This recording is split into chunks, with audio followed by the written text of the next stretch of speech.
Hey Camp Shaw, it's time for the Animal Ambassador of the Week again. And this week we're doing a special episode and we're featuring our nature animals that usually live in the nature barn when you're here at camp. So this right here is Zeke.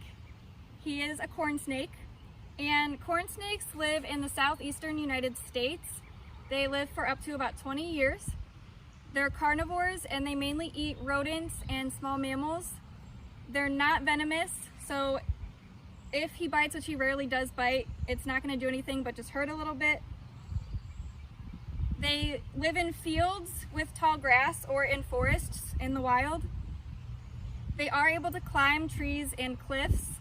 And then when females lay eggs, they lay like 12 to 24 eggs in one area, and they lay it somewhere that is warm and moist and in a secluded spot, and then she leaves the eggs and she does not return to them. So when the snakes hatch, they are independent and they do not rely on their mom at all. They just go off and live on their own. The egg shells are actually leathery and flexible instead of a bird's egg, which is hard and brittle, which is probably what you normally think of with eggs. And they shed their skin. So adults shed every few months, and then when they're younger they shed more often as they're growing really fast. So here we have a little piece of Zeke's skin that he's shed. So you can kind of see it. It's very transparent and it's pretty thin, but that's what that looks like. And so that's all about Zeke.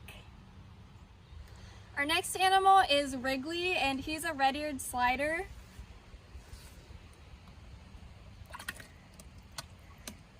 He doesn't really like being picked up, so I'm just going to kind of show you really fast. This is Wrigley, and you see how he kind of has red marks near his eyes? That's why he's called a red-eared slider. Red-eared sliders live in the Midwest and in parts of the southern United States, and they live for about 20 to 30 years. Their lifestyle is pretty similar to the northern map turtle from last week's video, but instead of liking to live in rivers with fast-moving water, these like to live in ponds or marshes or creeks that have slower moving water.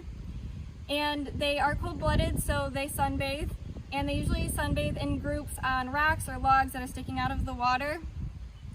They are omnivores, and so some of the main things that they eat are aquatic insects, aquatic plants, and fish and frogs, pretty much any like small animal that they can find in the water or plant. So that's all about Wrigley.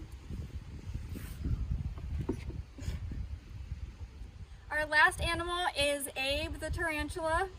He is a rose-haired tarantula, and they're native to the deserts of South America. They're arachnids, and they have an exoskeleton which they molt, and so as they grow they will molt their exoskeleton and kind of like basically get a new one. So here is one of Abe's old exoskeletons.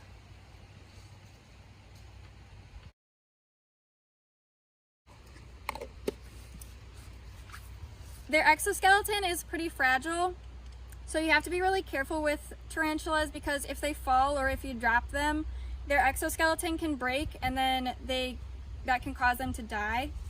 So you have to be really careful with them. They are nocturnal, and so they hunt at night.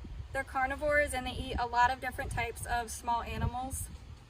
They're solitary, so they live alone, and they live in burrows that they dig in the ground. And they don't make webs, but they line their burrows with silk instead of making a web with it. Their babies are called spiderlings, and the female, when she has eggs, she will wrap all of the eggs into one little egg sac using her silk, and she will carry that around with her to protect the eggs until they hatch. Females live for about 15 to 20 years, and then males will only live for about 5 years. So females live much longer than males. They are safe to hold. They rarely bite, and if they do happen to bite you, it's only going to cause a little bit of pain and itching. What you have to be more careful about than biting is something called urticating bristles, which they have on these little hairs on their abdomen, on their back. And what these do is they have kind of like barbs in them, and so the tarantula, if it feels threatened, it can kind of shoot those out at you and they get stuck into your skin or into their predator's skin, and it causes a lot of itching and irritation. The urticating bristles can also be found on some caterpillars and even some plants. So it's a natural defense mechanism that a lot of different organisms use in the wild. So that is all of our nature animals. I hope you enjoyed getting to see them and learning a little bit more about them.